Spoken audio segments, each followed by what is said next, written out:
पैगंबर मोहम्मद ने जिस मस्जिद में नमाज पढ़ी कहा जाता है वो है ये अल-अक्सा मस्जिद। वहां की अगली तस्वीर दिखाइए, ये है टेंपल माउंट।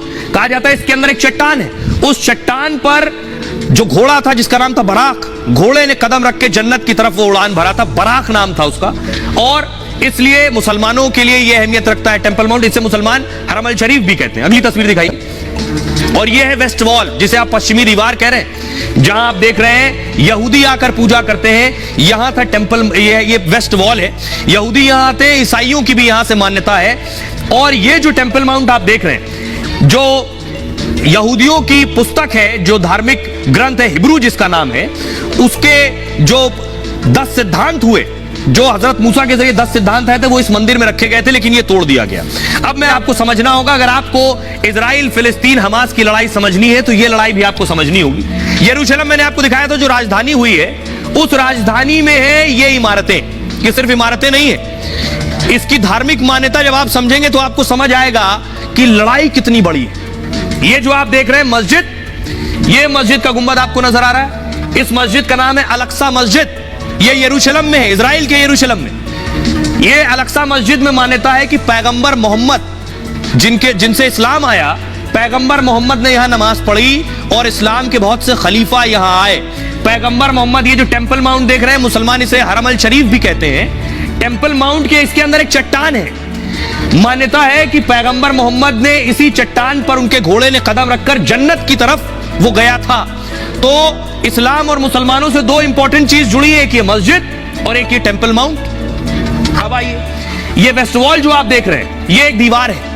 ये जो दीवार आप देख रहे हैं, इस दीवार पर एक टेंपल हुआ करता था, मंदिर, जो तोड़ा जा चुका है बहुत पहले लड़ाइयों में, अलग अलग रोमन शासक आए उस दौर में तोड़ा जा चुका है, उसकी दीवार भर बची है। तो अब यहूदी यहां आकर वेस्ट वॉल के पास आकर सिर्फ पूजा करते हैं। यहां पर 11 दरवाजे हैं यहां से वहां तक। अब तक इन 11 में से 10 दरवाजों से मुसलमानों की एंट्री होती थी, जो या तो इस मस्जिद में आते थे या यहां आते थे।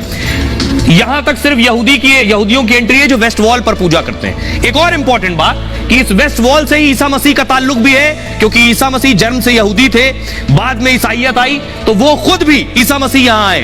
तो ईसाइयत की मान्यता यहां से जुड़ी है, यहूदियों की मान्यता यहां से जुड़ी है, और इस्लाम की मान्यता यहां से जुड़ी है। अब आप इसकी इंपॉर्टेंस समझ सकते हैं, इस जगह की कितनी अहमियत है, और लड़ाई की वजह भी ये भी है। क्या आपको बताऊं कि इजराइल का देखिए कैसे तीनों धर्मों से कनेक्शन है। कल भी मैं बताने की कोशिश कर रहा था, वक्त कम था। अब मैं आपको बताऊं, इजराइल और इजराइल के नीचे सऊदी अरब है। ये जो देश है, दुनिया के लगभग मैं कहूंगा 50% से ज्यादा मजहब यहीं से जुड़े हैं, ताल्लुक रखते हैं इजराइल से। जैसे भारत, दुनिया के लगभग 40% धर्म भारत में आए, चाहे वो सनातन हो, बौद्ध धर्म हो, जैन धर्म हो, सिख धर्म हो, उसी तरह इजराइल का ताल्लुक समझिए। अब देखिए, ये जो मैं आपको इजराइल में हेब्रोन जगह दिखा रहा हूं, यहां हजरत इब्राहिम की कब्र है। आप कहेंगे हजरत इब्राहिम कौन? आगे बताऊंगा आपको। हजरत इब्राहिम, जिन्हें प्रॉफिट इस्लाम भी मानता है, जिन्हें प्रॉफिट क्रिश्चियनिटी यानी ईसाइयत भी मानती है, और इन्हें प्रॉफिट यहूदी भी मानते हैं, उनकी कब्र है। तो तीनों धर्मों का ताल्लुक हेब्रोन में इब्राहिम से भी है। अब ऊपर आइए, ऊपर है, उसके ऊपर बेथलहेम दिख रहा है आपको, जो स्पॉट, यहां ईसा मसीह का जन्म हुआ, इजराइल में ही। तो ईसा मसीह का ताल्लुक और ईसाइयत का ताल्लुक भी यहीं से है। ऊपर आइए, उसके पास ही यरूशलेम है जो मैंने आपको दिखाया, यहीं यहूदियों का पवित्र सोलोमन मंदिर भी है था, जिसकी वेस्ट वॉल अभी मैंने आपको दिखाई। ईसा मसीह की कर्मभूमि भी यहीं है, यहीं उन्हें सजा दी गई। पैगंबर मोहम्मद यहीं से जन्नत गए। ईसा मसीह की जो हत्या हुई वो भी इसी जगह पर हुई। अब आप समझिए, इस जमीन की आखिर तीनों का ताल्लुक, कल भी मैंने आपको बताया था, आज ढंग से शायद मैं बताऊं, कि ऊपर आप देख रहे हैं जो मैंने आपको बताया, हजरत इब्राहिम की कब्र है वहां 2150 ईसा पूर्व, यानी ईसा मसीह के जन्म से 2150 साल पहले हजरत इब्राहिम का जन्म हुआ। उनके 2 बेटे हुए, एक का नाम था इस्माइल और एक का नाम था इसाक। इस्माइल से जो परंपरा आगे बढ़ी, उसमें पैगंबर मोहम्मद का जन्म हुआ और इस्लाम आया। इसाक जो इब्राहिम साहब का दूसरा बेटा था, उससे जो परंपरा आगे बढ़ी, उनके बेटे हुए याकूब और जैकब। इन्हीं को इजराइल भी कहते हैं, इससे इजराइल देश का नाम पड़ा। याकूब और जैकब के 12 बच्चे हुए। ये 12 कबीले यहूदियों में 12 कबीलों के नाम से भी जाने जाते हैं। और ये जो 12 बच्चे, इनमें जो सबसे प्रसिद्ध हुआ उसका नाम था जूडा या यहूदा, इसी से यहूदी भी बने।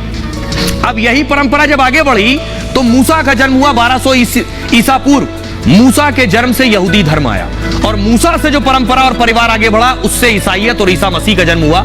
यानी जब मूसा यहूदी थे, जब आगे ये परंपरा और परिवार बढ़ा, ईसा मसीह का जब जन्म हुआ तो वो भी जन्म से यहूदी थे।